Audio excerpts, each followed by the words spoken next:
have you ever got a speeding ticket? Oh my God. I am the safest, wimpiest, slowest driver. I hear a lot about it.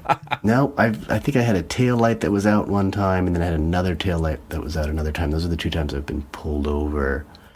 Another time I was pulled over because I wasn't really correctly in a lane. Well, you were driving along the sidewalk. We've all done that. Yeah, I was kind of on a date, and we had a couple pints, and then the officer pulled over and said, you know, you weren't in the lane and all that. I said, well, you know, I did have a beer. But nothing became. I like this philosophy that if you're honest with the police, they just let you off. I think it works. I think it works. Yeah. I mean, I did run over 2 people and rob a gas station, but I'm being honest. Obviously, can I go now?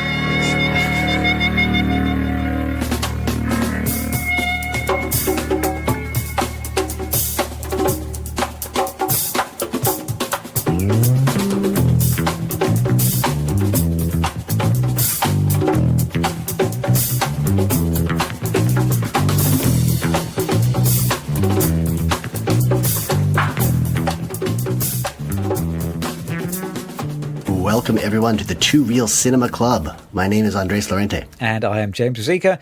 And every episode, we watch a new movie on the Two Real Cinema Club, and we compare it to an old movie, try and figure out what's changed. We tend to look at things from the point of view of writers.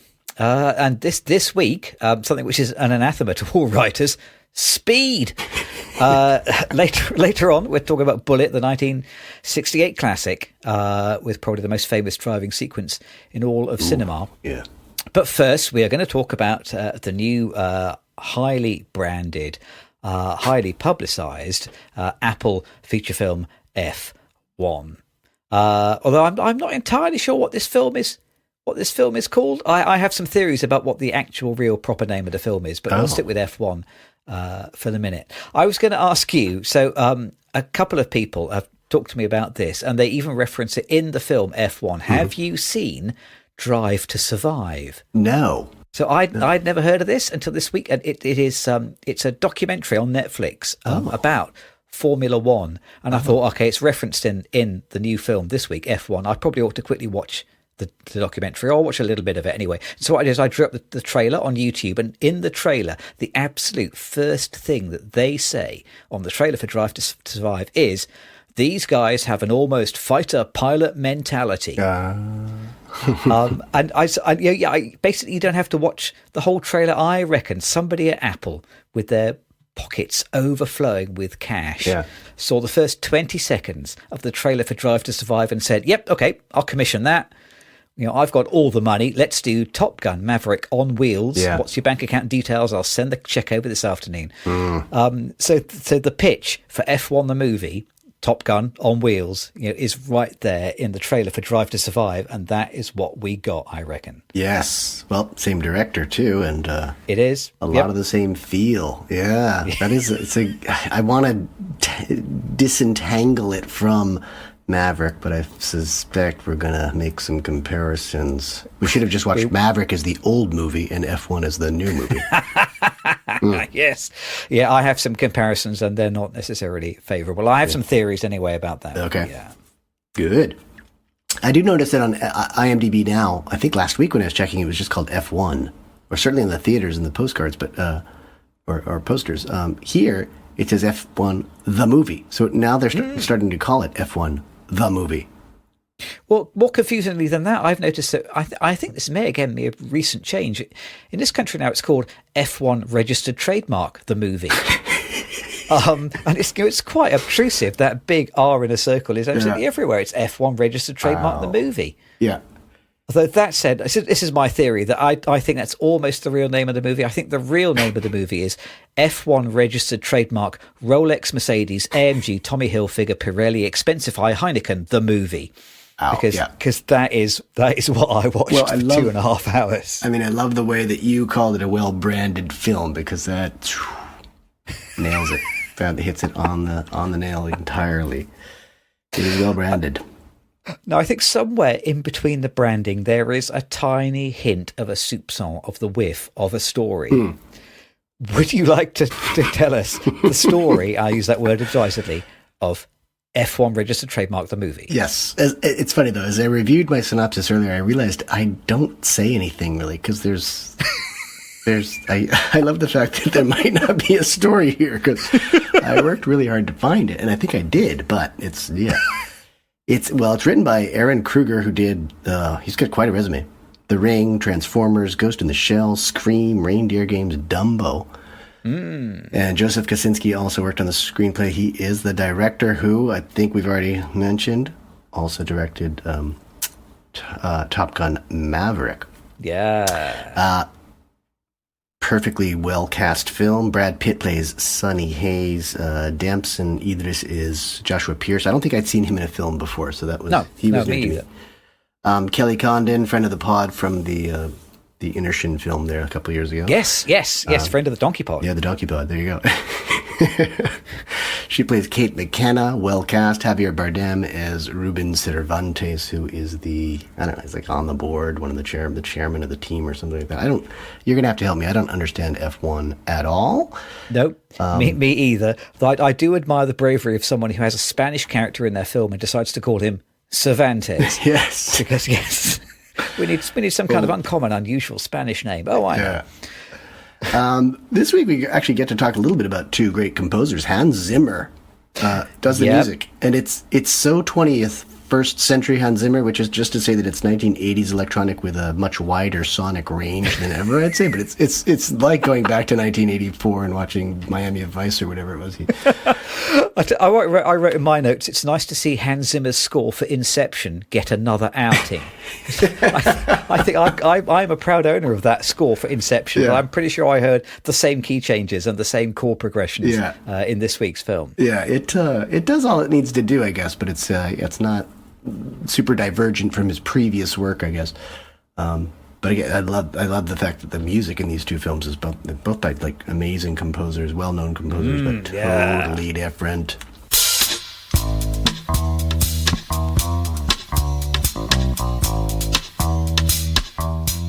The film opens on waves and water and ocean, which is an interesting choice, intercut with this aged film or video footage of fast cars racing. And then we finally settle on Brad Pitt's aptly named character, Sonny Hayes. Little oxymoron there, right?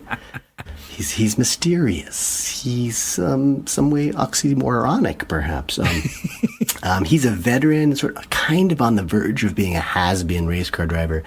He's about to rescue his racing. Sonny Hayes, basically, he's blonde and he's blurry, isn't he? Yeah. After having had so much Botox, his features have become somehow smeared across his face. Yeah, sorry, continue. Yeah, something like that. That sounds like Brad Pitt. Yeah, he's well cast. He's about to, they're doing this looked like it was a Daytona, all-nighter race. It's a team race, and he's about to rescue his racing team from nearly losing the race to definitely winning the big race. He wants to celebrate by taking some time off and driving his camper van to Mexico to race beach buggies on the Pacific Ocean on the Baja Peninsula.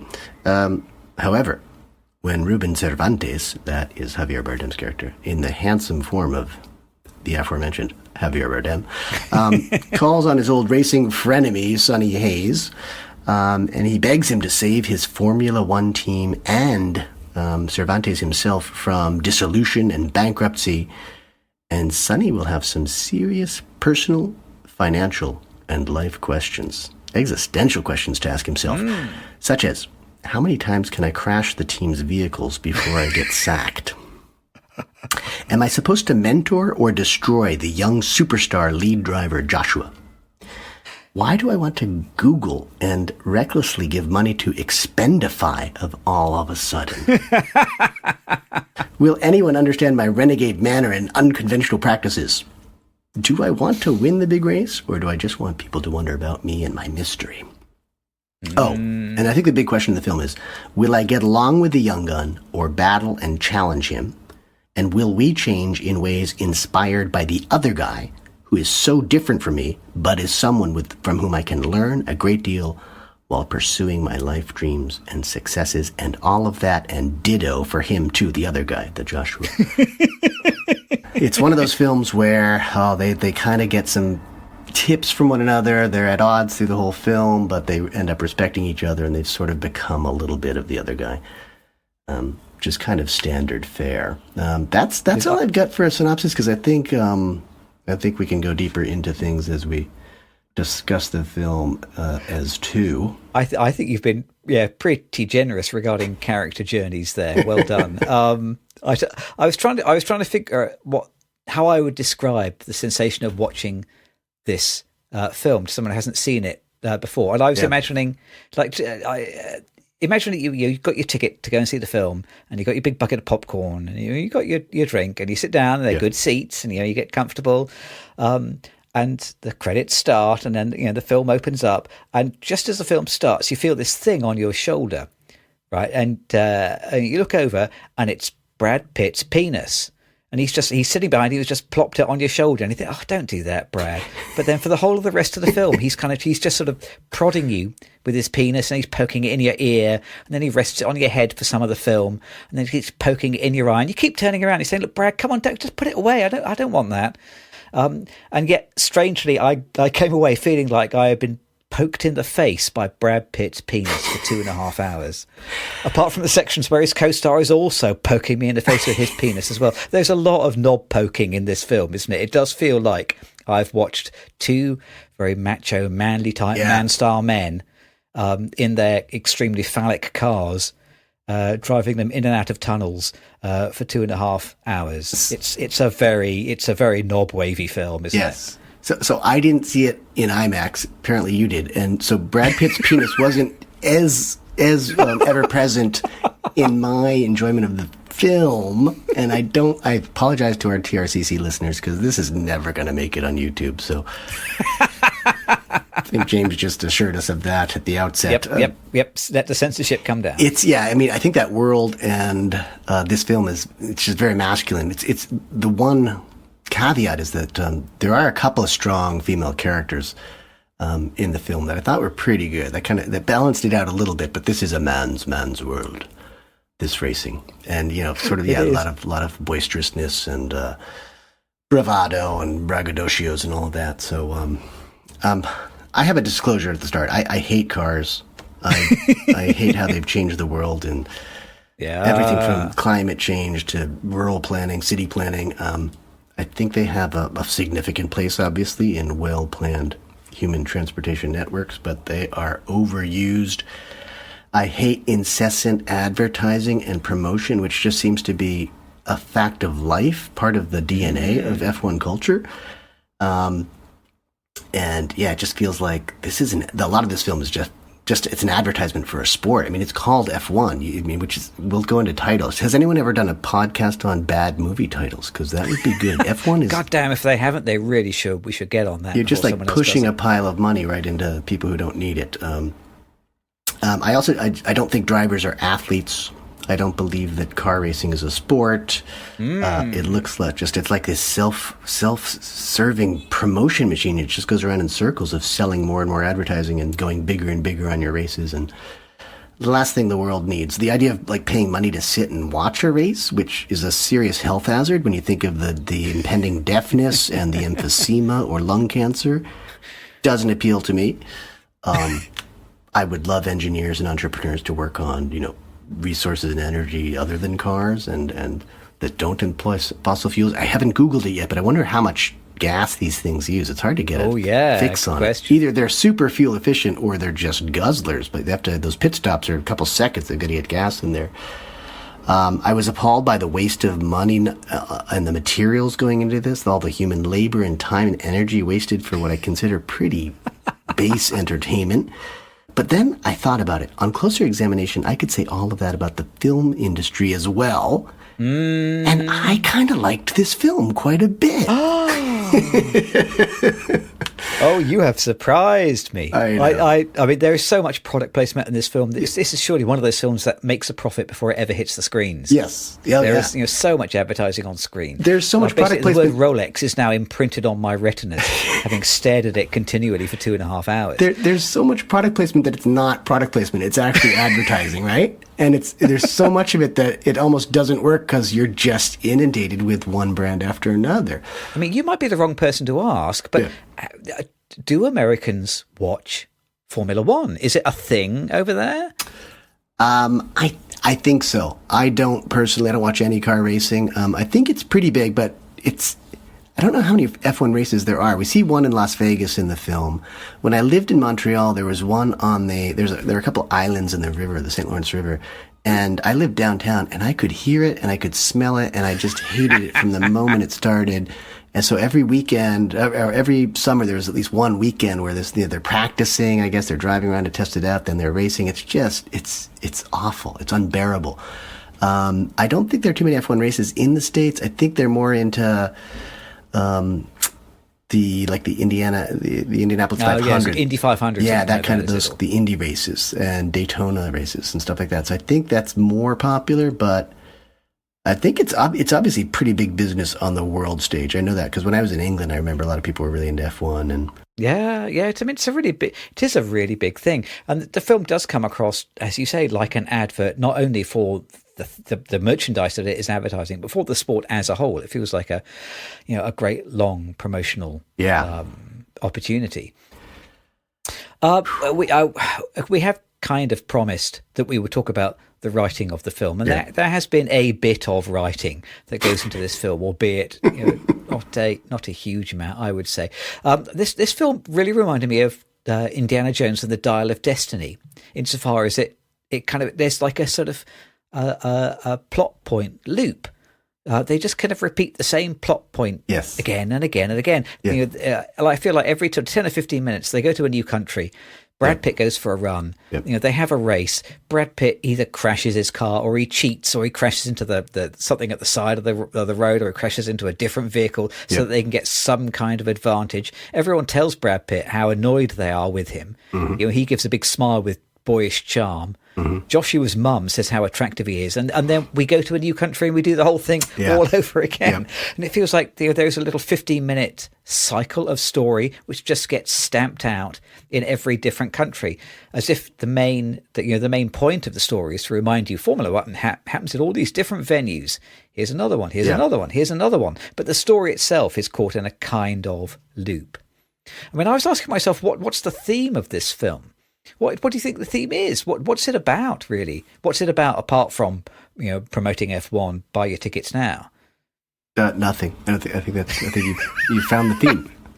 I think there's a little bit of teamwork makes the dream work. That's kind of in there, but I'll follow up on your swinging dicks metaphor before. I think you got these two egotistical, very masculine characters who just can't get along. One is young, and he's kind of reckless too, but Sonny Hayes is just the same. He's the same thing. He's just old and reckless, but he has something to teach the young guy. So there really is this sort of give and take between the two of them. They don't really like each other. They eventually kind of see some good in the other, and learn a little bit from one another, and then they do achieve the dream. And the teamwork is really strange because it involves bumping other people out of races, or blocking everybody, or cheating, or getting into an accident so that the other guy can win. It's pretty nefarious stuff, but I think that's it. I think it's cooperation, and I wouldn't have known this about F1, but I didn't even know it was a team sport to begin with. But you've got all these engineers, all these other people working. The team itself is far beyond the racetrack itself. It's 20 and 30 people communicating with headphones and microphones all the time. So I think that's it. I think there's a subtle message of teamwork. There's some daddy stuff in here too, right? Like Josh's dad. I didn't quite understand the picture entirely, but I don't think he's on the scene anymore. I think both of them lost their father one way or another at 13. At 13 years old, there's that connection. So they're not that much different, even though they seem a lot different. And then they just both want to win the race, and they're I think thinking about how their fathers would think of them. Would they make them proud? Whatnot. But there's not a whole lot here. It's basically seeing Brad Pitt mostly drive fast and capably, but very often driving intentionally incapably. So it feels like the theme is, the theme should be teamwork, but the team is relatively coherent when he arrives, and at the end of the movie he leaves the team, doesn't stay with the team. So I was thinking, is the theme just you should cheat if you want to win, because that's what they do? I reckon actually the theme of the movie, there is a bit of mansplaining going on. It is mansplaining, registered trademark, the movie. But I feel like the problem with Apex is that basically they aren't able to win anything until an elderly white man comes and tells them how to do everything. It's like at the beginning of the movie, like Team Apex is in trouble. Yeah. They're led by a Latino guy. Their head engineer is a woman. Yeah. The driver is a black man. It's hopeless. Yeah. But thank God someone has found an old white guy who can come in and tell everyone their job, and then they can win. That does feel a little bit like that's the message of the film. Yeah, that's definitely a theme too. I don't think that's the theme that the movie makers want to communicate, but it's definitely in there. It's just as good as the nonsense that I spouted a few minutes ago. I mean, it seems churlish to argue that the film is a bit formulaic because it has formula in the title, doesn't it? That's right. What were you expecting? It's even like the casting. We've got a Formula One movie. Let's cast a guy whose name is Pitt. Yeah, it's like I wrote in my notes, I was surprised they didn't cast Minnie Driver as the love interest, because it's nominative determinism again, isn't it? Oh, that's very good. I like your version of the film. Well, I'm glad you enjoy. I mean, I'm surprised that you enjoyed it. I know. Well, I'm not saying I love it. It's not a masterpiece or anything like that. But considering the fact that I went into it very reluctantly and saw that it was 2.5 hours and really wondered how I would survive, when your bar is low, sometimes it's easier to like things, for sure. And the actual racing sequences, I mean, that's what the film is about, isn't it? It feels a little bit like one of those movies where the character scenes, where you have what little character development is, that was all shot in like 8 days.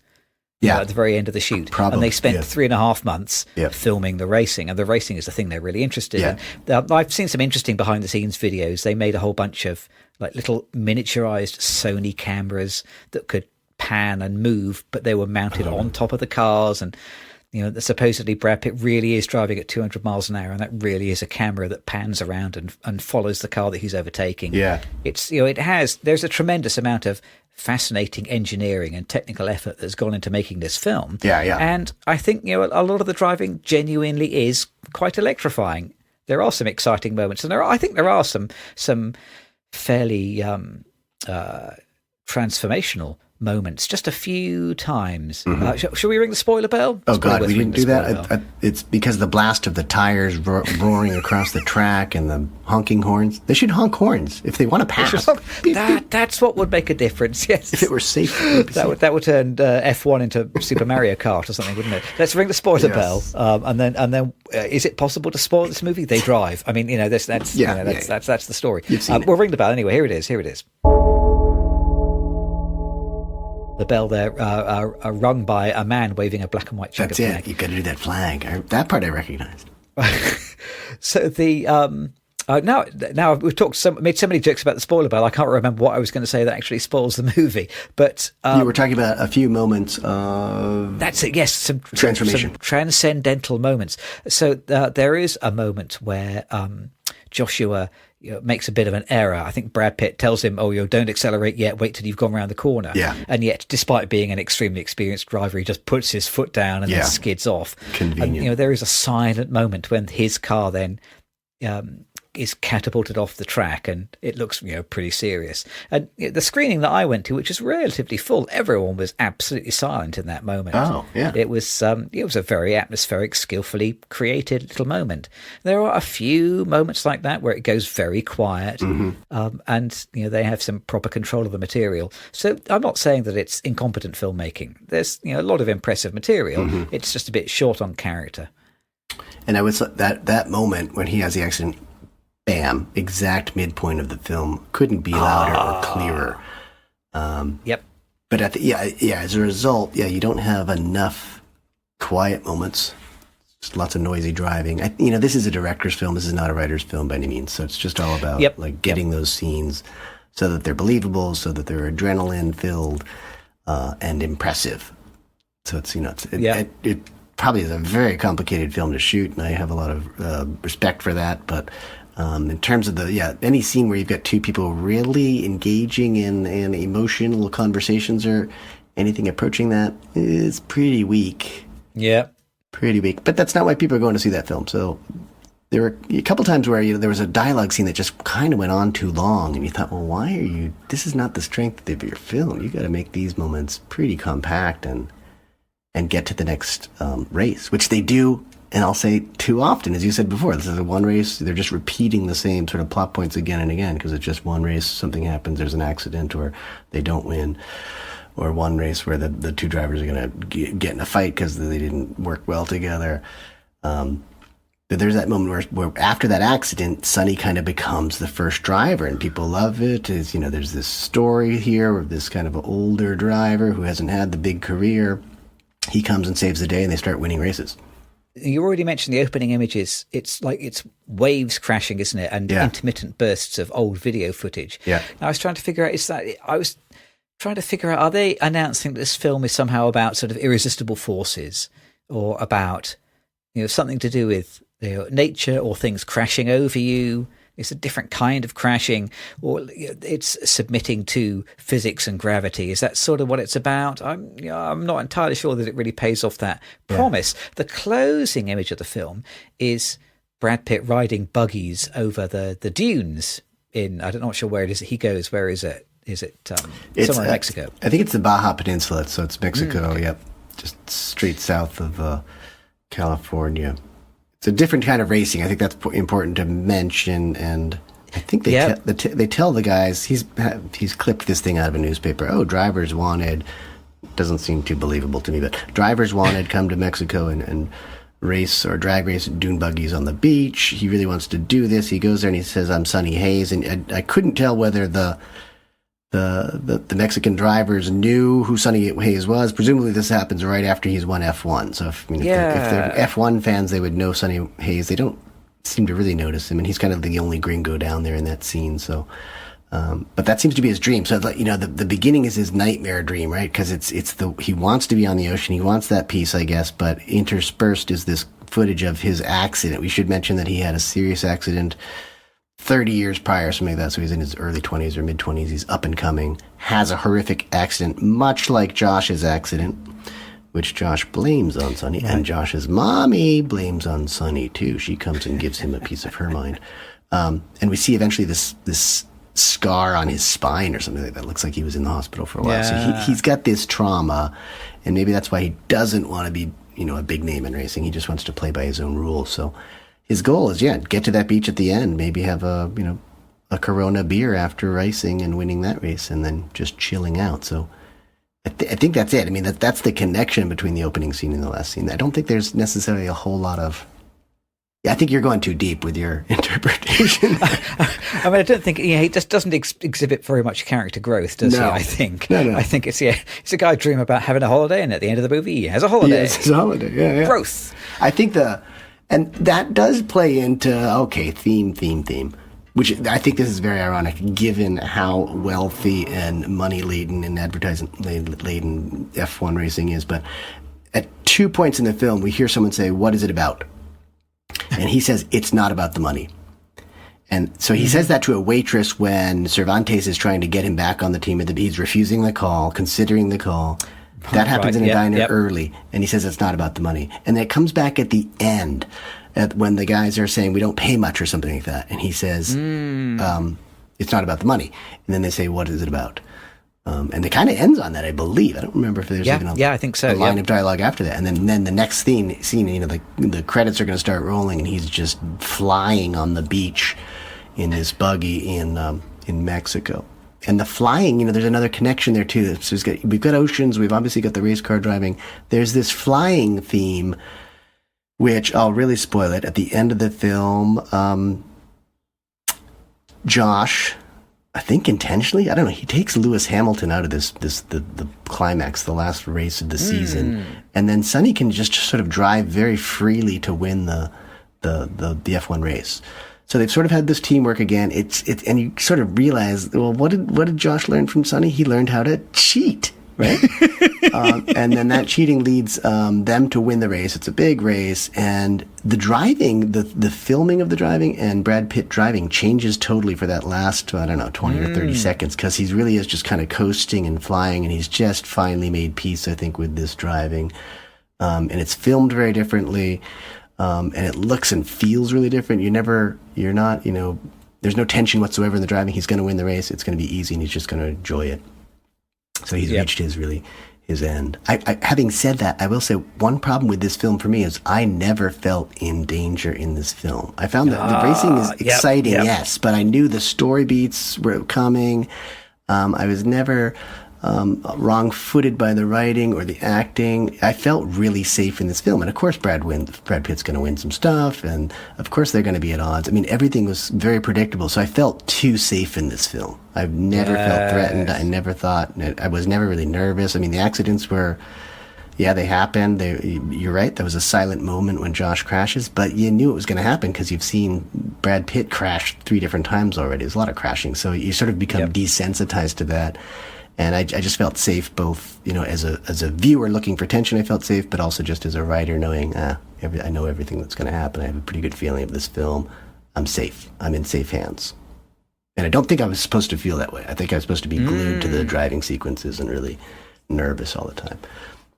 I mean, I think that kind of leads me on to like my sort of final comment, really, which is that, as you can probably tell, I wasn't super impressed by this film. I think it's, technically impressive, but as a piece of storytelling, I don't think it's really very successful. But we know that Joseph Kosinski can do it. Yeah. Because he made, our film of the year 3 years ago. Yeah. So I sort of slightly coming out, scratching my head saying, well, why isn't this good? And I think the answer is that you look a little bit lower down the credits at who wrote it. So Aaron Kruger, who wrote this picture, was one of the writers on Maverick, but he wrote it with Christopher McQuarrie. Yeah, McQuarrie. Who did Usual Suspects and has done all the work with Tom Cruise over the last 20 years. Yeah. And he also wrote it with Eric Warren Singer, who wrote The International. And I only remember this quite recently. It was Eric Warren Singer actually interviewed me for when I applied to the National Film and Television School. Ooh. And I can remember my interview with him going really, really badly wrong, because I kind of slightly said, there was a kind of saying, why do you want to be a writer? Surely you want to be a director. And I kind of said, directing, it's a lot of hassle. I really don't think that's what I want to do. And then he just really admonished me and really laid into me for that. And gave me this long speech about how directors are visionaries who should be respected. Oh, God. And I felt like I just completely put my foot in it here. He clearly had a thing about that. Well, I think he was worried you were going to be too good. He said, "This almost guy, certainly, yes, of course. He's going to show me up," and that's no.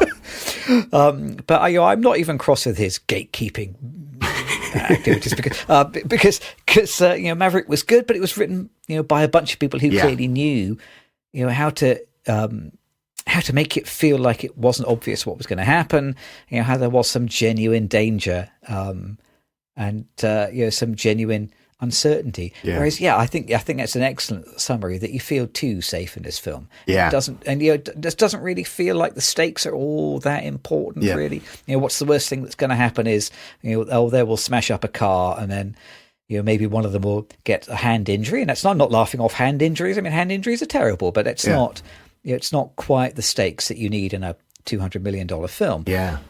And then, if a Team Apex continues to have a disastrous season, then, it will get disbanded and they'll have to go and get jobs at other Formula One teams or whatever. And, okay, I'm not going to spend many hours weeping over that. Yeah.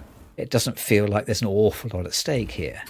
One thing that struck me was antagonists. Like, I was trying to figure out, I mean, a lot of it's like...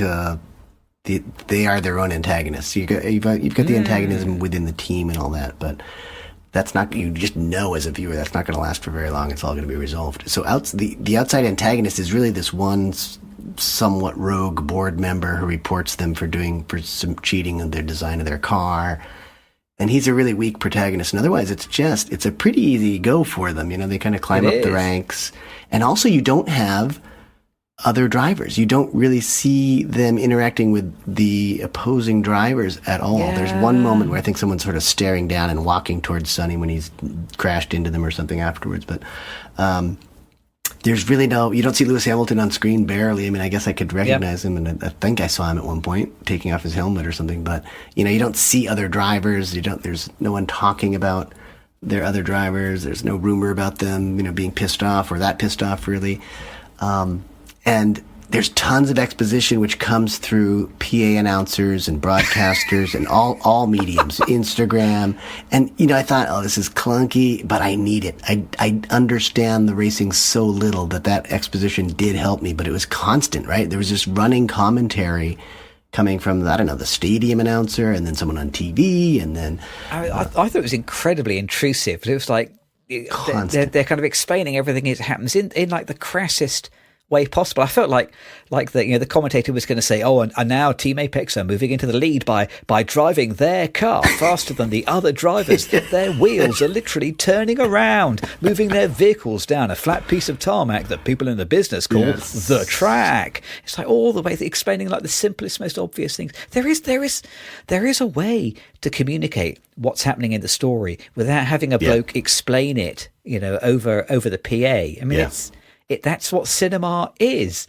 It would be possible to put together a sequence that explains, and we will probably talk about this when we talk about the second film, a sequence that explains what's happening in a driving sequence without you needing to have a commentator who points it all out. I don't know how carefully you looked at the credits, but I was watching, not knowing whose name I would see. Michael Primmer. Did you see that? Really? Yeah. I didn't. Oh, man, I can't believe I missed it. Is that right? Yeah, I didn't know he worked on the film. He never talked about the Las Vegas stuff. And he sent me a quick video of what it's like to hold a boom mic in front of one of these cars going by very fast. And it just sounded painful. But yeah, so there was some good sound in the Las Vegas shooting of the film. That was a positive I can say about F1 for sure. But yeah, I was shocked to see him. I texted him while I was still, the credits go on for 7-10 minutes or something. So plenty of time to start the text conversation with him while I was still seated there. Oh, well done, Mike. Brilliant. Yeah. I mean, no word of a lie. The sound in this film is pretty amazing. Yeah, exactly. That is an important part of the transportation, the way that it lifts you out of your seat and into the world of the film. Yeah. Am I mistaken, or at one point did I see a car following Brad Pitt that said, there are all these advertisements, but it said cliché on it. Cliché. Did I see a squad car out there? With a siren and a flashing light. Yes, I think you did. Cliché squad.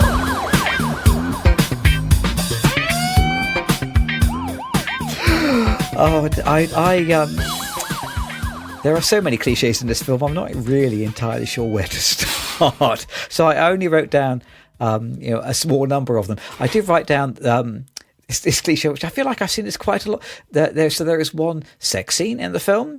Yes. We've already rung the spoiler bell, so yeah. There's only really a couple of meaningful female characters, and Brad Pitt ends up in bed with one of them. But the moment that they go off to have sex, the camera cuts to fountains. I feel like I've seen that so many times. That was clearly Brad Pitt's penis over your shoulder. We have identified somebody's personal fetish here. Because that crops up so much in so many movies. A sex scene, quick. Let's go to someone spraying water everywhere. For me, I think the cliches are kind of big and overarching. So it's because I think they are like they're storytelling cliches or thematic scriptwriter cliches. Yeah. And, mentor and mentee exchanging places. So I sort of mentioned that a little bit in my critique, but that's just an age-old story, and you're sort of building an entire script on that premise, because that's really the heart. I think the human side of this film, that's the heart of it, is their relationship, I guess, and their battling between each other and trying to outgun one another. The other one is montage sequences. There's a couple of when the team gets starting to work hard because they have to fix the car. They keep saying it's not the driver's fault, it's the car's fault. They keep talking about it as a crappy car, and so then there are a couple of montage scenes where they're putting things together. But the one that just jumped out at me was right out of Rocky. Is that 4 with Dolph Lundgren, the Soviet who's got all these high-tech training practices? But Brad Pitt, Rocky Balboa, has all these running in terrible running shoes on the tracks, and he's playing with tennis balls, whereas Josh has got some headgear on, and he's got oxygen enhancement. High-tech stuff. So it's the high-tech training versus the old-school low-tech training. And I thought I was watching Rocky IV all over again. So, yep. Sort of depends on those kinds of sequences and those kinds of overarching cliches a bit much. But again, it's a driving film. It's not supposed to be deeply philosophical or anything. I mean, the whole movie is basically white male savior, isn't it?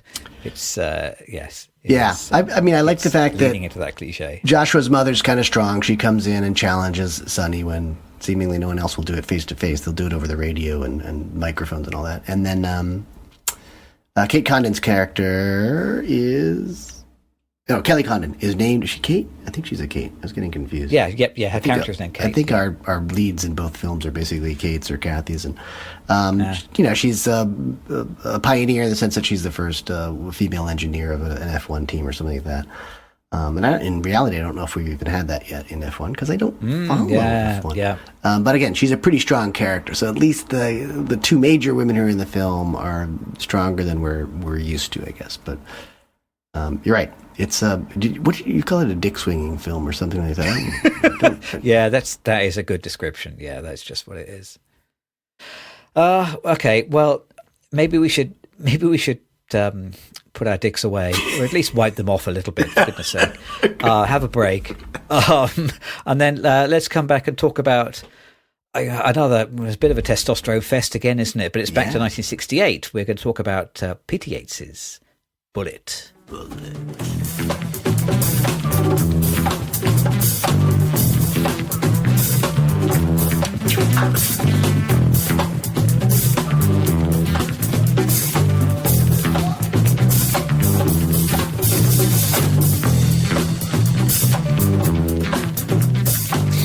Well, I think that pit stop was probably a little bit longer than, was it 2.9 seconds? What was the pit stop length they were aiming for? I need a 2-minute pit stop. I would be the worst Formula One teammate. I'd say, hey, do you mind if I step out and urinate again? What? You just did that last time.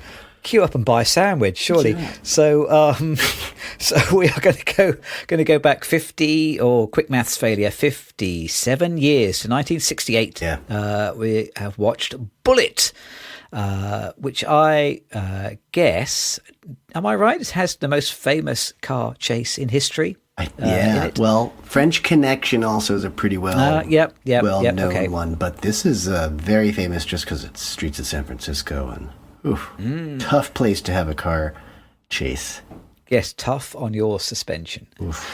So this film was directed by Peter Yates. A little bit of background.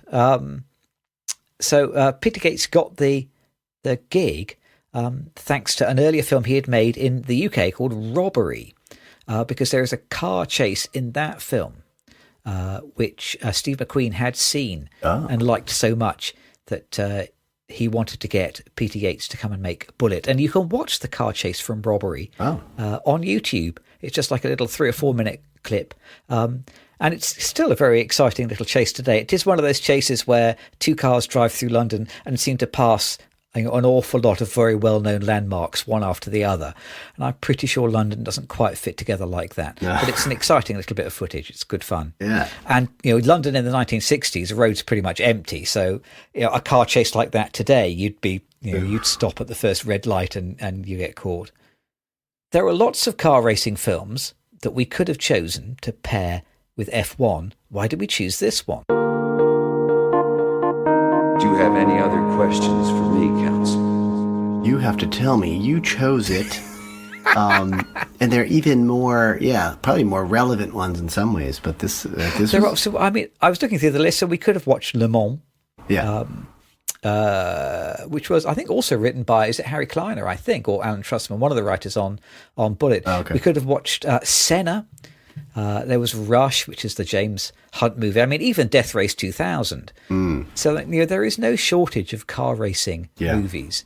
And we could have watched something which is more about the car racing industry. But I personally felt that I think what they are aiming for with F1 is to try and transmit through the screen the sensation of being in that car very fast. And whether it is a race for sport or just a race for life or for action to escape, I think it's the sensation of driving that car fast past and through obstacles is what they're trying to get. And I'm pretty sure that F1 owes quite a bit to Bullitt. I think it has hoovered up a little bit of this film's, I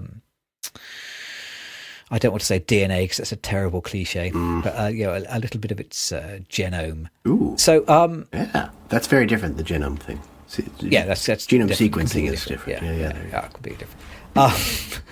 I never knew that Steve McQueen. Apparently, he was a racer at the same time that he was becoming an actor. Oh, so when he was like a gigging actor early in his career, he used to make a living motorcycle racing at the weekends. Apparently, do you know what Steve McQueen's first leading role was? Oh, I do not. It was The Blob.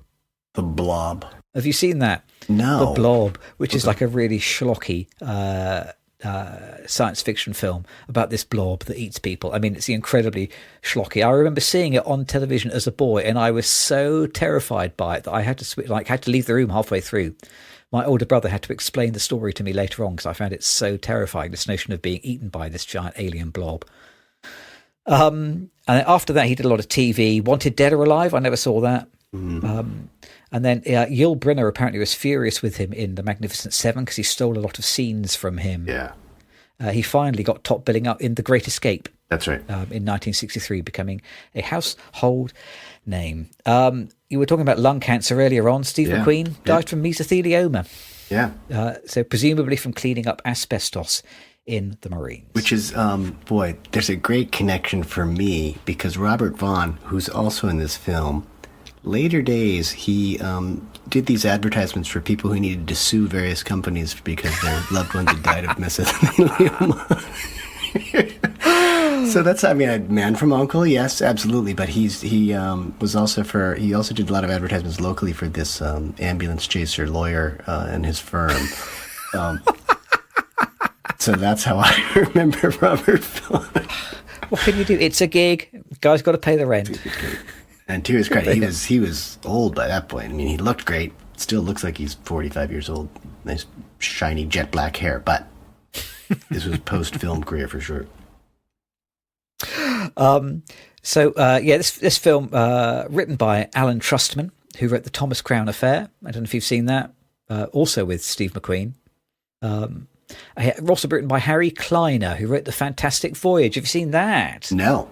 So that's like classic 1960s science fiction with Raquel Welch in a very tight diving suit. I'm going to see it. Yeah, leading this team of scientists who are miniaturized into a tiny, tiny submarine in order to cut a blood clot out of the brain of a spy, something like that. Oh God! It's a fairly ludicrous, but it's ludicrous, but it's like a semi-educational film because they have to travel through the left ventricle and up the carotid artery to the brain. I mean, it's lots of cheesy special effects whilst also teaching the kids some science. Inspired you to become a doctor for sure. It did. You know what? In all honesty, it absolutely did. Yes.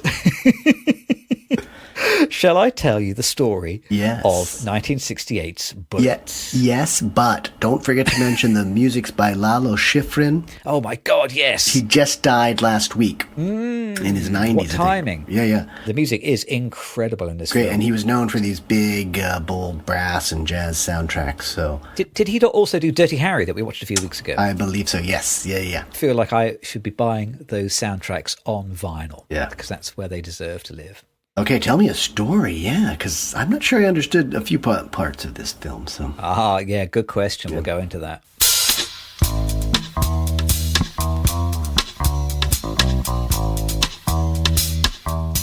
This 1968 police procedural thriller stars Steve McQueen as the way too on-the-nose named San Francisco Police Lieutenant Frank Bullitt. When a Chicago mob accountant called Ross escapes an attempted hit during the opening credits, he flees to the West Coast, where he is due to appear as a witness for the state on Monday. Bullitt's brief from slick Assistant DA Chalmers, played by the slick Robert Vaughn, is to keep Ross alive over the weekend, but Ross lasts barely a few hours before he is gunned down in his hotel room. Mm-hmm. So Bullitt hatches a plan with the hospital staff. He will hide the body and lose the paperwork until Monday, giving him a few hours to find the killer and solve the case. But will the killers catch up with Bullitt first? And how will it lead to the most famous and memorable car chase in cinema history? Yeah. So the film is based on a book, Mute Witness, a 1963 novel. And surprise, surprise, I read the book this week. Oh, good. Wikipedia says, the book is wildly different to the film. The book is not wildly different to the film. The book is a little bit different. In the book, Bullitt is called Clancy. Bullitt is a much better name. And, in the book, he doesn't have a girlfriend. He doesn't have a family. Nothing outside the kind of the police procedural story happens in the book. It's all just straight, police.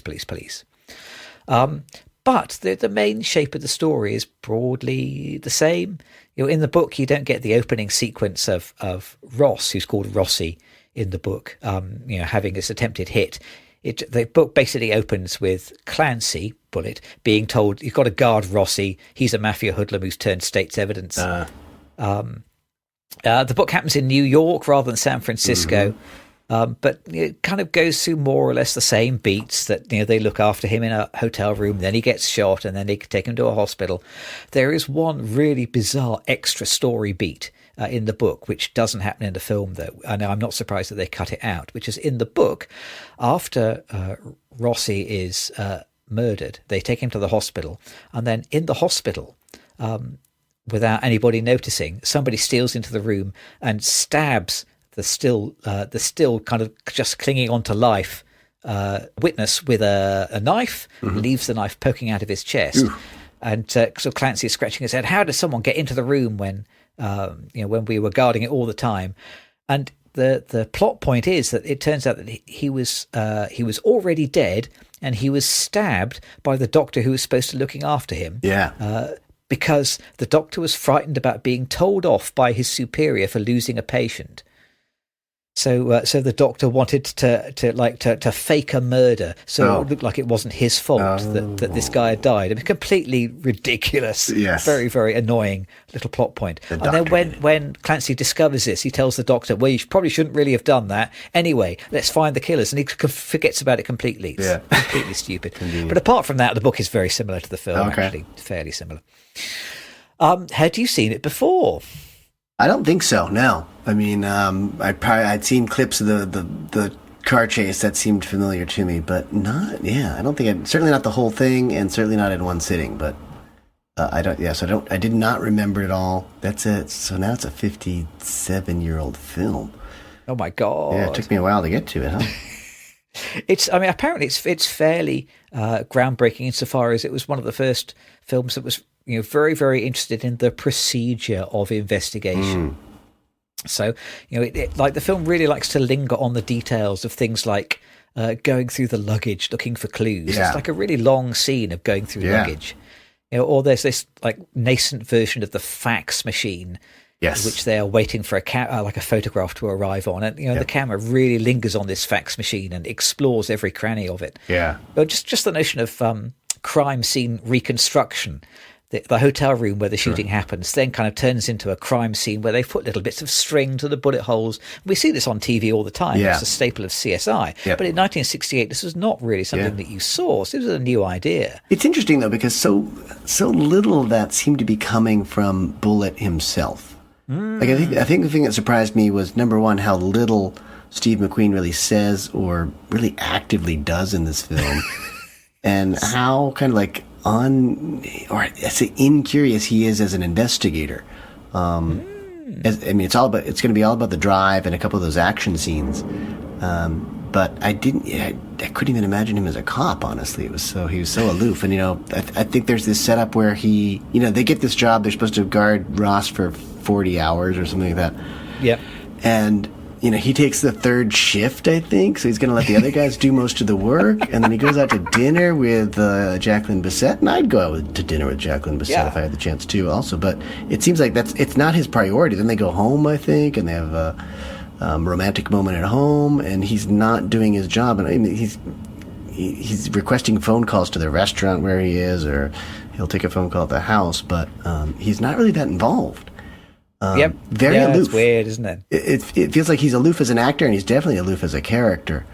So I didn't. Yeah, the investigation. Yeah, it seems important to the camera, but it's not to the actual investigator, which was bizarre to me. I mean, it's interesting that comment about the camera, because they do like to show Steve McQueen looking at things. Yeah. There are a number of lengthy scenes of Steve McQueen just looking at things. Yeah. You know, and I like the idea that if you're a policeman, you are actually just taking in the details of what's around you, and the camera is just taking in the details of Steve McQueen. Yeah. He's not a super obviously handsome man, but he's tremendously enjoyable to look at. I think he has a little bit of that Charles Bronson quality to him. I think actually he's not your obvious pretty boy, but he's very, very watchable. Yeah. Has genuine bit of charisma. It is worth talking about the car chase, because it is the bit that everybody remembers from the film. It's just over 10 minutes. In my mind, it was like 20 minutes of the film, but it's not. It's just over 10 minutes. It starts at 1 hour 4, goes on to 1 hour 15. It's the centerpiece of the film. It's not quite the midpoint, but it feels like the midpoint. And the thing that's most notable is just how sort of authentic it feels. It's very it's quite first person. Yes. A lot of it depends on looking in the rearview mirror, and you're looking out of the windshield. It's really trying to put you in the place of the driver. There's a lot of kind of visual storytelling, not just using the mirror, but using the traffic, using the terrain. It's exactly the right length, I think. Doesn't outstay its welcome. As it's some exciting business. It's over when it needs to be over. And it does. It's not guilty of that thing which people accuse a lot of contemporary action films about, which is that the story stops while there's an action sequence, and then the story starts up again. This action sequence, this chase, is telling an important part of the story. It's telling you about his character. There's this, not only is it's not just telling you that he is relentless and fearless and skillful. But it's also kind of telling you that he's compassionate. There's this moment where the guys that he's chasing, knock a guy off a bike, and Bullitt waits until he can see that the rider on the bike, is able to get back up before he drives off and continues on the chase. It's like this little tiny moment of compassion where he's weighing up: should I stay and help this guy, or should I keep chasing after the shooters?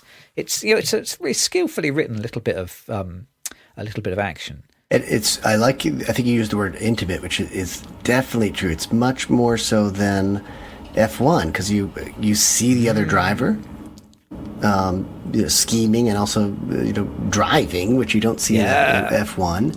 I think there's something super artful about the choreography of this car chase. I mean, it's beautiful to watch. It's kind of these cars are dancing up and down the streets of San Francisco. So that's obviously very well planned and rehearsed and filmed.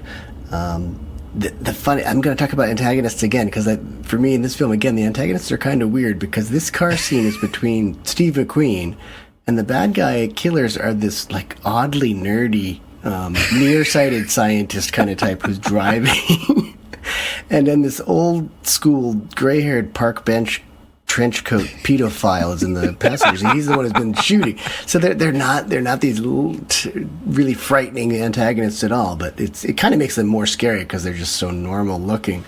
But the driver in the other car is just as cool as Steve McQueen is, and it's hard to believe that these are the drivers, because you'd think, it should be Brad Pitt and some young muscular guy, but no, it's just this nerdy pair and Steve McQueen following behind, and then it ends in this fiery crash, right? He sort of accidentally leads them to their death. They crash into a gas station, and then eventually the gas tank blows, the whole thing blows up. Yep. Now, I have a bizarre connection to this, because I watched this film this last because week. Mike Primmer recorded the sound. When he was in the womb, his mother's womb, he had headphones on and a microphone. No, it's that I watched this over 2 nights, and I realized this in hindsight. I was watching this film. That scene happens about the midpoint. Right. And the night that I was watching it was July 4th, which is a night when a lot of people blow fireworks in the United States. It's crazy. There are accidents and infernos all over the country on that night. I was at our cabin, way out in the middle of nowhere. There's a house across the road, and I looked down at the house, And I thought they had put these tiki torches perfectly on their dock, so it was this like rectangle of fire. And then I kept kind of getting up once in a while and watching, and I realized that there was a pickup truck on fire across the road from me. No! And I went down to look at it, and then I thought, oh God, in the movies, the gas tank eventually just catches and the whole thing blows up, right? So I ran back up to our house and tucked myself in, and I was watching from the window the whole time, but it was scary, but the gas tank never blew up. Oh. So their house, I mean, their truck was burning right next to their house, maybe a couple meters away at most, and it never caught on fire in the house. So the car was a total loss. But I was just thinking, and it was basically the same moment. I was so traumatized by the moment that I didn't realize, oh my God, I just saw that in this film. And now I'm seeing it down the road from me. It was scary, but it was just a very... I like the idea that you went over to have a look and then ran back inside and hid. But did you at some point phone the fire brigade or... I did. They already had many calls out, but it took it's far enough away. It took a long time to get there. So we're watching this truck, and a lot of the neighbors were out watching this truck burn for 30 minutes. And meanwhile, in the background, you could hear other fireworks going off around the area. But no, because in the film, sometimes like an entire car door explodes into space and then lands on someone else's house or whatever. So it was amazing how quickly I realized, oh God, in the movies, it doesn't end well. And then I ran, and it's uphill. It's not an easy run. I ran back to our house and tucked myself in. And well done, you. Oof. I'm very impressed that your neighbours love America so much that they would burn their car on July the 4th. That's patriotism. Well done. I believe it was an accident, but you never know with these guys. This film has one other thing that F1 kind of doesn't, which is character development. Yeah. That's not a huge amount of character development, and Bullitt is not a super sophisticated character, but there's like almost character development by proxy insofar as this Jacqueline, and I'm going to say Bissett. Is it Bissett? She's British, isn't she? I would say Bissett because it's a French name, but I think Bissett is good. I know. I don't know. Yeah. But either way, so she is Bullitt's girlfriend, and she has nothing to do with the plot of the film whatsoever. No. I was kind of expecting there to be some kind of third act denouement where she would be kidnapped or involved, or there would be, she would, spot something that was important to the case. But no, she has absolutely no involvement whatsoever, except because Bullitt's car is totaled. They won't give him another one, so he has to get a lift from her to another murder scene. She makes her way, onto the crime scene, sees the dead woman, and remarks that nothing seems to move Bullitt, even this dead woman that he has seen. Yeah. And she kind of tells him, in a very peculiar scene where she is addressing him, but her mouth is almost completely covered by his shoulder, as if they shot that with one eye on the idea of redubbing the dialogue at a later date. Yeah, because it's an outdoor scene, right? Yeah, it's a slightly peculiar way that's shot. But at the end of the movie, I think Bullitt does have this little bit of character growth because, spoiler bell, eventually they do find the guy that they're after. There's been a body swap. There's been a little bit of complicated plot stuff which isn't explained very well in the film. Yes. Explained much better in the book. Yeah. But it turns out that the guy who is the gangster who's going to turn state's evidence has just sent an imposter, a lookalike. And it is the lookalike who is killed, giving Ross this complete alibi that he must be dead now. So his intention is to assume the identity of the dead man, escape the country. But Bullitt is on to him. They get him at the airport. He manages to run. There's a bit of a chase, a bit of exciting this way and that way. And in the end, Ross gets shot. But Bullitt has the compassion to cover his body with his jacket afterwards. Yeah, I think that is his character progress. Yeah, and it's small and it's a tiny little character beat, but I think that's sometimes that's all that you need. Yeah, this is this is a police procedural. It's an action film. It's a thriller.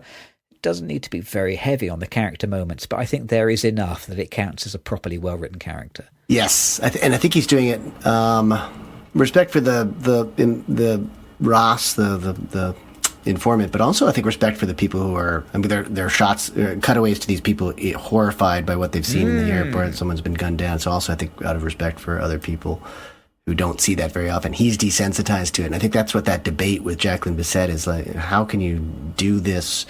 Why is your world so violent? How can you put up with it? And the truth is my takeaway was that he's just totally traumatized. This guy, because there's an early scene when he's awakened, he's alone in bed there, even though later it looks like that he lives with Jacqueline Bisset. But when his partner comes to get him in the very beginning, it's about 4 or 5 in the morning. He's not sleeping, and he doesn't even speak. So the feeling I had was he's got all this trauma from living this life, being a cop who's around violence all the time, and she's wondering, why do you do it? How can you do it? And then that last scene, he's looking at himself in the mirror. She's asleep, right? Yes. He goes home, she's asleep. Yes. He goes to the bathroom to wash up, and there's this, he just looks over it. I guess it's his badge and his holster. Maybe he's taking those off in the bathroom. He looks over to that, and you do wonder, is he going to be a cop much longer? Was this the end for him, or is he just going to reconcile himself to this life of violent crime and pursuing culprits and all of that, protecting informants? And he has a doubt, I think, whereas it seems like earlier on, he knows this is what he does. He's going to do it, but I think there's a little bit of doubt zone, and that's, for me, the character growth as well. Yeah. I mean, this film, properly congruent opening and closing images, because it opens with a mirror as well. It opens with like a mirrored light shade in this kind of computer room, which is where the botched hit attempting to kill Ross happens. So it starts with a mirror, but like a mirror that reflects everything around it, this circular mirror, or spherical mirror, that just reflects 360 degrees. And then it finishes with just, the single flat mirror that Steve McQueen is looking into, as if, it's taken its focus from the world of crime into his inner world now. It's like for the first time he's looking at himself. It's I think it's a very clever, subtle little bit of thematic reinforcement at the beginning and the end. Yeah, it's beautiful, actually. It's good. I guess skillful. My biggest question was just the Ross, the guy who stands in for him is it Arthur AP with the initials, Arthur Prannett or something like that? Something like that, yeah. So I didn't understand why would he go along with this? Because the first thing that happens to him is he gets taken by these cops and sequestered, and he seems a little confused, and then the scene where he's killed by the trenchcoat man, is he unlocks the door because maybe he thinks Ross is coming for him. I just didn't understand, like, what was in it for him. He packed up all his luggage. It looked like he was going to get out of the country or something like that, but it was Ross setting him up. I didn't understand what motivated him to go along with the thing in the first place. And I think in the book, it turns out that the wife, who is the woman who is murdered in the hotel room, she is like a nail technician, and she does Ross's nails. And Ross wants to get out of the country, have a new identity. So he asks his nail technician, he tells her, how about would you and your husband like to have like a full expenses, all expenses paid trip to Europe? All I need is for your husband just to kind of pretend to be me for a couple of days in New York. Just to kind of get me out of trouble. Would you do that for me? And then I'll get you tickets to go to Europe. You have 2 weeks in Europe, on my dime. And so, the husband is just like a dupe basically, and he's just turns up pretending to be Ross, not really realizing then he's going to be scooped up by the police. Ross, he arranges for the tickets, but he's going to accept that he's going to take the identity of the dead man, knowing that the mob are going to go and try and kill him, but they will believe that he is the man in the hotel. So the idea is that it's like a sort of decoy, but unwitting decoy. But this is very, very poorly explained in the film, which means it just doesn't really make any sense. Yeah, exactly. that's it. And you would think his reactions would be, once the cops have him, he's probably going to start trying to get a phone call or trying to get out of there, but he doesn't. He just sort of goes along with the whole thing unquestioningly, and then they make a big deal about how he unlocks the door, and that wasn't really explained either. Was he waiting for Ross? Was he waiting for his wife? I don't know. It's not really kind of adequately explained. Yeah. And obviously you want to get away from too much dialogue, but that's where you needed dialogue. That's where he needed to be begging for his life or saying, what the hell's going on to me here? But now everyone just kind of lets it happen. It's just very nonchalant. Everyone just, this is what's going to happen. And then, McQueen's not there. Bullitt's not even anywhere near at that point. He's off having a great time on his own. So it just, there are some things that don't add up, I think. And this is, I think the two films are very different in the sense that Bullitt's a film, it's a drama that has a car scene, a car chase scene, right? Whereas if F1 is got a lot of car chases and a lot of car scenes and driving scenes, but there's not a whole lot of story outside of that, or not a whole lot of unpredictable story anyway. Yeah. You can read the script for Bullitt online. It's kind of widely available, and I flicked through it online. Didn't read it from cover to cover because I don't really like reading scripts like everybody else in the business. Yeah. But one thing which is really notable is that we turn to the first page, and the very first thing it says is something like scenes 1 to 18 omitted.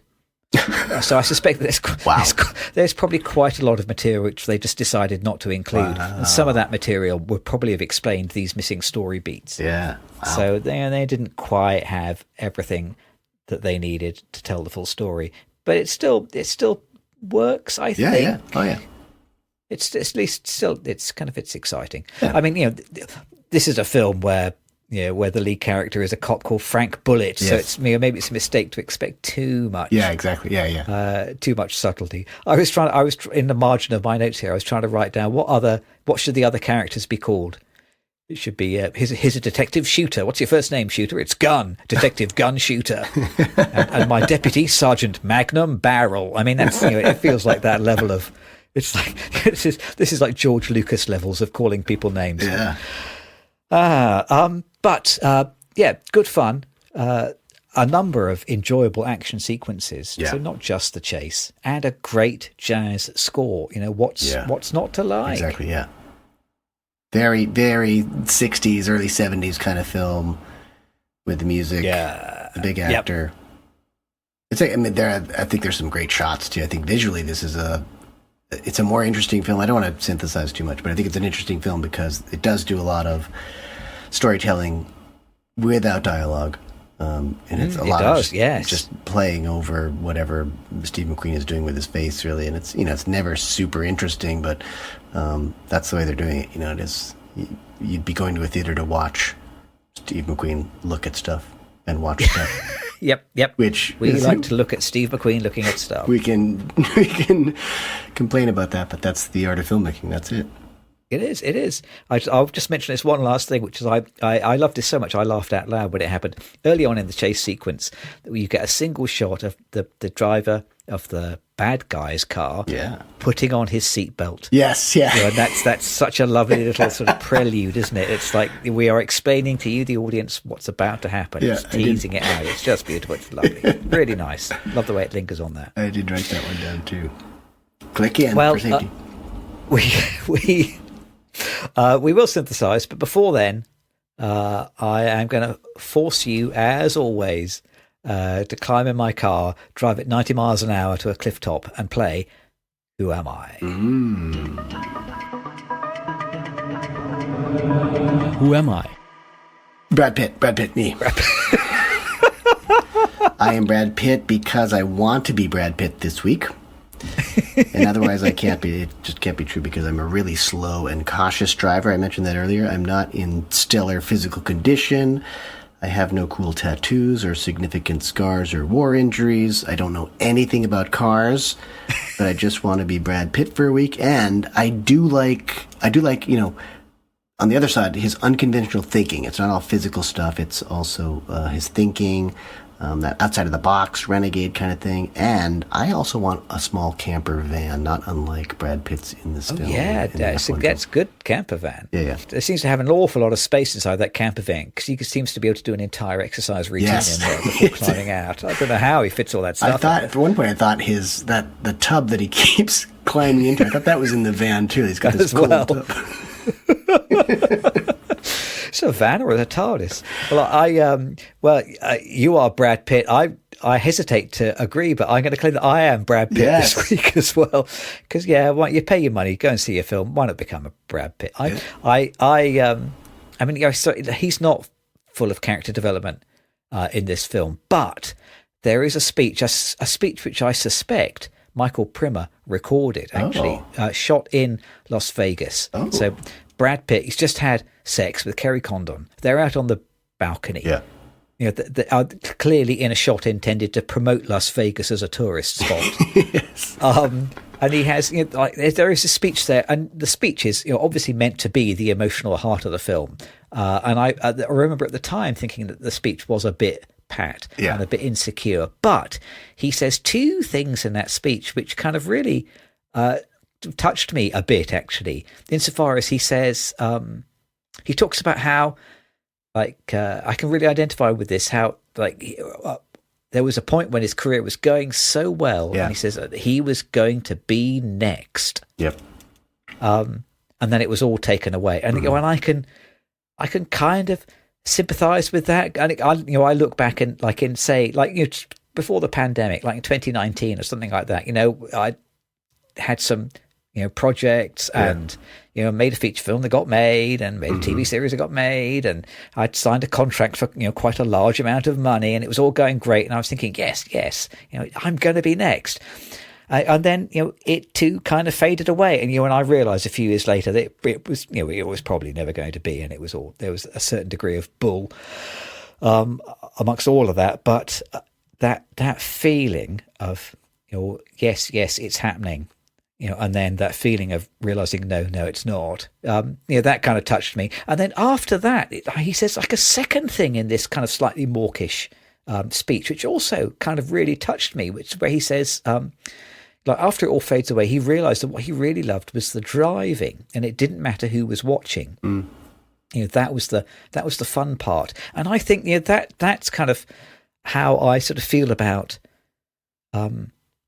writing. I think that it's like when you get into the zone, when you're when it's going, I don't know whether it's necessarily going well or going badly, but it's just going. The words are just appearing, and you get into that zone.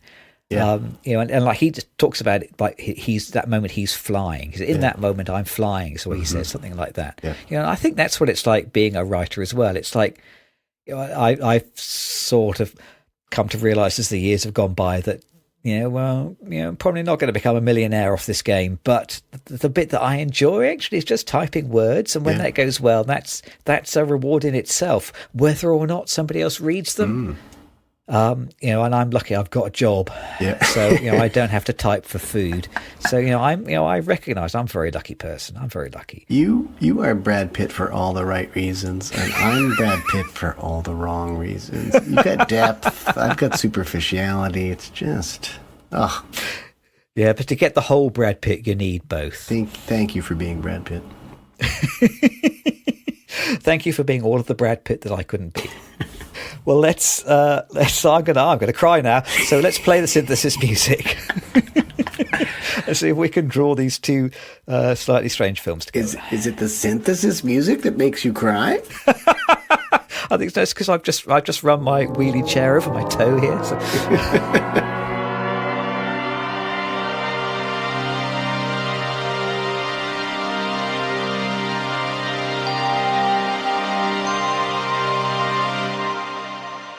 So before we recorded, I just jotted down a few little statistics here. I love doing this, and I know how much you hate it, so I'm not going to make you guess what the statistics are.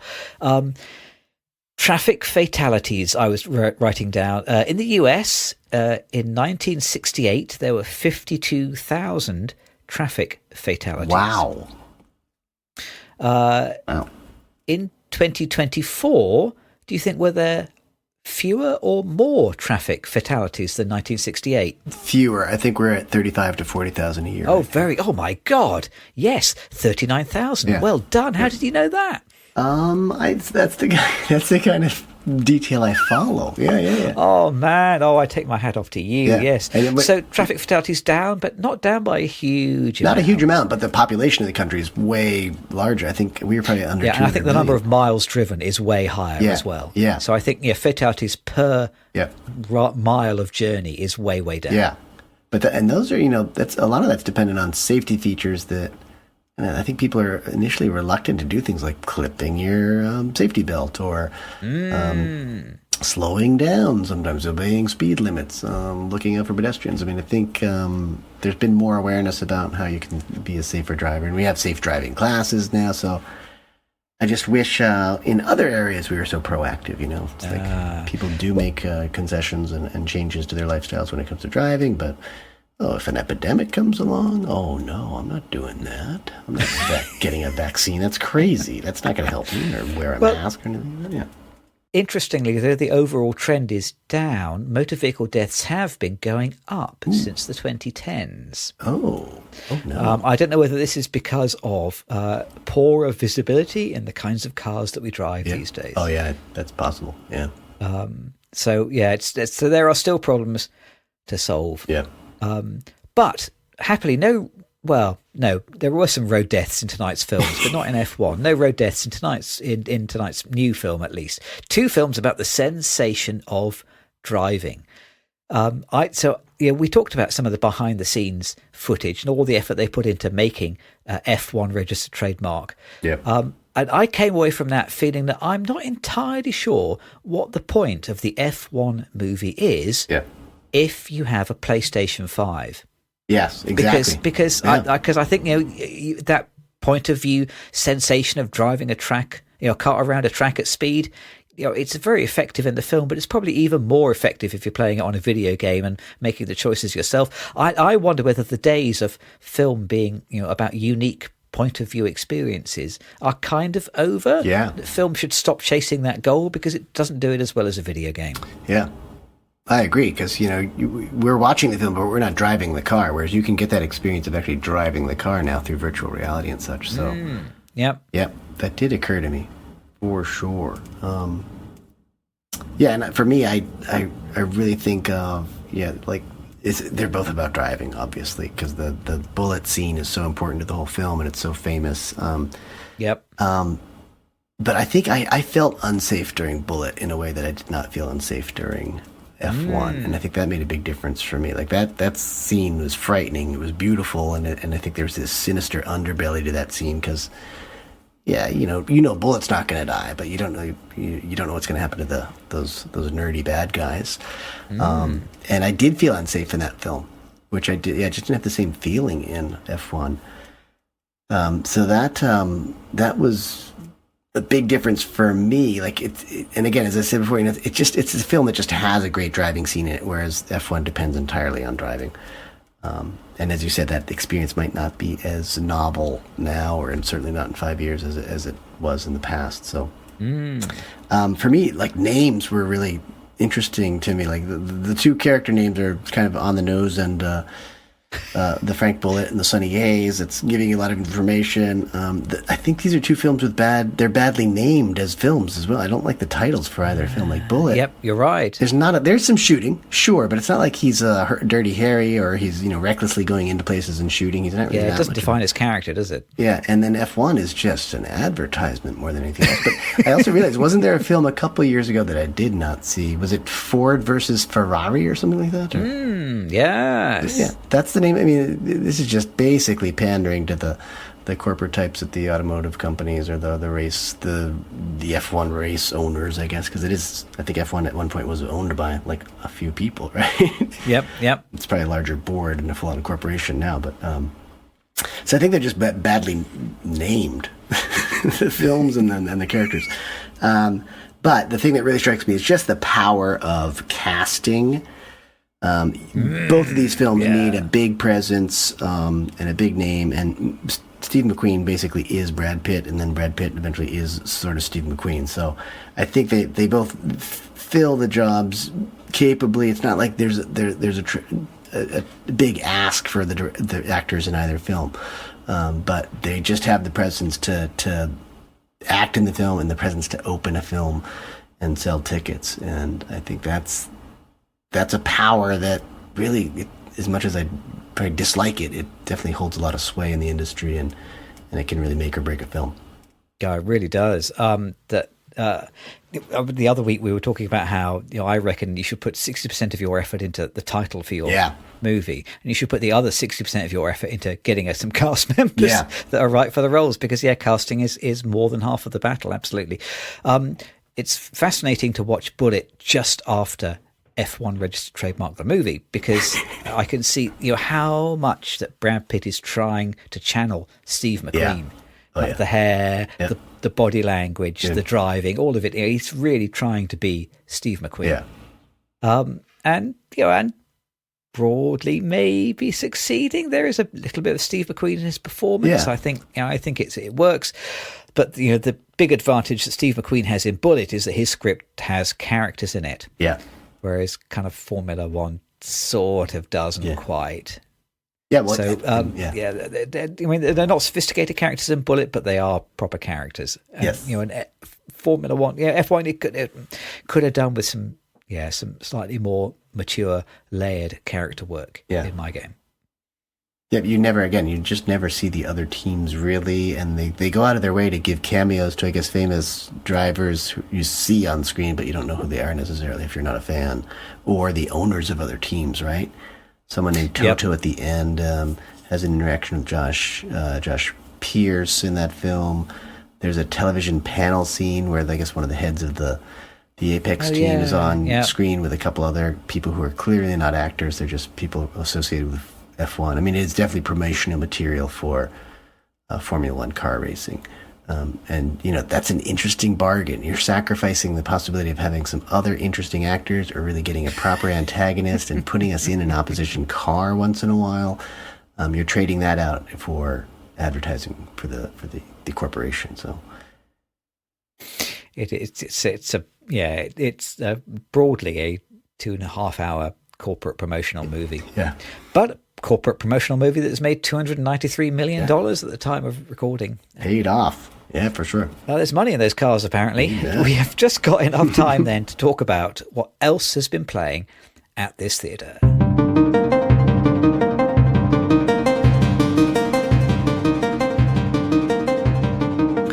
What is playing at your theatre? Well, I'll tell you what's been playing at my theatre this week. As you know, because I've bored you about this enough times before, my kryptonite is low-budget time travel movies. I will travel a long way to watch a low-budget time travel movie. So this week I've watched Safety Not Guaranteed. Which is Colin Trevorrow's first feature film from 2012 with Aubrey Plaza, written by Derek Connolly, who is basically a guy who works with Colin Trevorrow. So Colin Trevorrow made this film, and then he went on to make the Jurassic Park pictures, like the rebirth of Jurassic World. So I'm interested to see what this film had that got him that gig. So Safety Not Guaranteed. It's kind of a comedy about a guy who puts an ad in the paper that says, wanted someone to go back in time with me. This is not a joke. You will get paid after we get back. Must bring your own weapons. Safety not guaranteed. Wow. I've only done this once before. So this is like the ad that appears on the poster. They really like this ad. And so in the movie, that some journalists go and try to find the guy who placed the ad and find out about him. And this film is short and good fun. It's under an hour and a half, I think. Oh, good. It's good fun, but I was surprised by two things. First of all, I was very surprised to discover that basically this is a Hal Hartley picture. Oh, do you remember any of those Hal Hartley pictures? I do. Yeah, I love those. Yeah. Yeah. So Trust and Amateur, The Unbelievable Truth. But it's absolutely in that sort of mold. It's like it's a bunch of self-conscious 20 and 30 somethings going on a sort of kind of voyage of discovery, and it's wry and witty and droll, and the adults are sort of childish adults. I mean, it's just very, very Hal Hartley. But Hal Hartley, who made those kind of great American indie films in the 90s, these days he can't get arrested. Yeah. Whereas Colin Trevorrow makes a Hal Hartley movie and completely eats Hal Hartley's lunch. Next film was Jurassic World. Incredible. Why didn't Hal Hartley get to make Jurassic World? It's very disappointing. The second thing I was surprised to discover is that the funniest thing about the film is the ad. The ad, it appears on the poster. They quote the ad at length. That ad is very funny. It's very witty. And Colin Trevorrow didn't write that ad. That ad was a real ad placed by apparently the editor of Backwards Home magazine in 1997. He put it in his own magazine, and it was like this sort of fun meme before memes existed. And there was like a bit of talk about the ad, and the ad had this kind of cult following, and people would sort of joke about it, and it was on Jay Leno and things like that. And so Colin Trevorrow, or at least what's his name, Derek Connolly, was aware of this ad, and he got permission from the guy who originally came up with it to use this ad to make a film. But it's all nicked, basically. All the best material in this film is either nicked from Hal Hartley or from the editor of Backwoods Home magazine. So stealing is the route to success, I would say. That sounds like an F1 lesson, yeah. I reckon the big, I mean, it's an entertaining, enjoyable film. The big reason that it got noticed is because it's got 2 cameos from big names. Jeff Garlin turns up in one scene. Oh, yeah. Just for like a single setup. And Kristen Bell turns up for one scene. So I reckon my advice to you, if you're writing an indie film, spend 60% of your energy on the title, spend 60% of your energy on getting the cast right, and then spend 70% of your energy on getting a small cameo from a famous person. And that is how it works, I think. Yep. A little cameo will get you noticed, and then you can make a film about dinosaurs. What have you watched this week? Boy, almost nothing. I saw the 2 films, and then right, well done. I on my little computer, my little laptop computer, I watched another one of those dinosaur things that I talked about last time. Mad. Jurassic Park keeps coming back and back. Yeah. No, well, that's because I can't watch Jurassic Park, so I'm making sure that I watch Walking with the Dinosaurs. The real Jurassic Park. Which this episode was about something with a Pachydoras or something like that. So it's related to the Triceratops. But pretty crazy because they allege that they would migrate north into Canada. Seasonally, like every year, that 10,000 of these things would. I can't even imagine 10,000 dinosaurs walking together.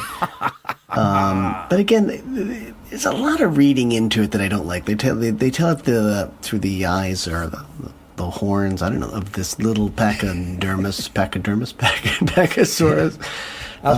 who gets lost from his mother and he's in danger, and then they just assume a lot. They're just trying to tell a story, and I don't think that's what I need as a viewer. Maybe other people do. So they start to relate to this one character. They follow a character. And then what they've determined is they found this huge deposit of bones in what was a river, but probably a flash flood took out a bunch of these dinosaurs. So I'm amazed that these things were on Earth. I'm amazed at some of the things we're learning and able to learn from paleontologists, but I'm also kind of amazed at how weird the storytelling gets because they're trying to make it more interesting for viewers who might not just geek out on the science the way I am. So, what's happened to television for geeks? I know. Just leave it geeky. Keep the geeky in the TV. Speaking of geeks, on Instagram and on Blue Sky, we are at 2 Real Cinema Club. Read the blog at 2realcinemaclub.com, comment on our YouTube channel, or email us at 2realcinemaclub@gmail.com. And if you can bear it, leave us a review. It helps us out. Next time around, well, I'm guessing We Believe a Man Will Fly. We're going to watch Superman twice. Yeah. The new Superman and the old Superman. It's going to be difficult to beat Christopher Reeve, but they're giving it a go again. They're giving it a go. That's a lot of Superman. It's like 2 Supermen. There's a lot of Superman. There's a lot of Superman and about 10 minutes of Marlon Brando.